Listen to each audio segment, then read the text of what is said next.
రాబోయే అసెంబ్లీ ఎన్నికల్లో తనను మైదుకూరు నియోజకవర్గ ఎమ్మెల్యేగా గెలిపించేందుకు కృషి చేస్తున్న టీడీపీ కార్యకర్తలను అన్ని విధాలా ఆదుకుని వారి రుణం తీర్చుకుంటానని మైదుకూరు టీడీపీ ఇన్ఛార్జ్ పుట్టా సుధాకర్ యాదవ్ అన్నారు. చాపాడు మండలంలోని ఖాదర్పల్లి గ్రామంలో ఆదివారం 50 వైసీపీ కుటుంబాల వారు సుధాకర్ యాదవ్ ఆధ్వర్యంలో టీడీపీలో చేరారు. వారందరికీ కండువాలు కప్పి పార్టీలోకి ఆహ్వానించారు. మన గెలవాలంటే మనకు మినిమం 20,000 ఓట్లు అవసరం ఉంది. 20,000 ఓట్లు రావాలంటే మనం ఉంటే కాదు కదా, ఎవరు వచ్చినా కూడా మీరు ఆహ్వానించుకోవాలా.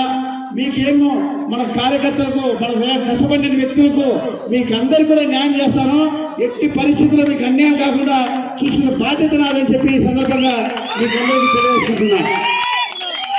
ఇంకా శుభ సూచకం ఏంటంటే ఖాదర్పల్లిలో ఇప్పటికీ మన షరీఫ్ కానీ, మన నాయకులు కానీ, చింతపి బ్రదర్స్ వాళ్ళ కుటుంబాలందరూ ఇప్పుడు ఏకపక్షంగా చేరి ఇంత అద్భుతం చేస్తే మండలంలో ఎక్కడ దాని మెజార్టీ ఈ ఖాదర్పల్లిలో వస్తుందని చెప్పి నేను ఆశిస్తున్నాను.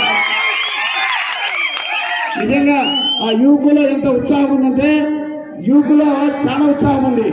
యువకుల్లో ఏముంది, ఒకటే ఉంటుంది, గెలవాలా, ఈ పని సాధించాలంటే అదే పని సాధిస్తారు. వాళ్ళ కుళ్ళు కుతంత్రాలు ఉండవు యువకులకు. ఖచ్చితంగా ఈ యువకుల్లో చాలా ఉత్తేజం వచ్చింది. వారికి ఎల్లవేళలా నేను అండగా ఉంటా. వారు మన పార్టీలో ఆ పక్క అన్యాయం జరిగింది, మన పార్టీ వచ్చినాక వారి అందరినీ మన ఊళ్ళో ఉన్నటువంటి షరీఫ్ కానీ, నాయబ్ కానీ, చింతపి బ్రదర్స్ కానీ అందరూ కలిసిమెలిసిగా ఈ ఊరిని అభివృద్ధి బాటలో తీసుకుపోవాలని చెప్పి మిమ్మల్ని అందరూ కోరుకుంటూ మీకు అన్ని రకాలుగా నేను సహకారం అందిస్తానని చెప్పి సందర్భంగా తెలియజేసుకుంటూ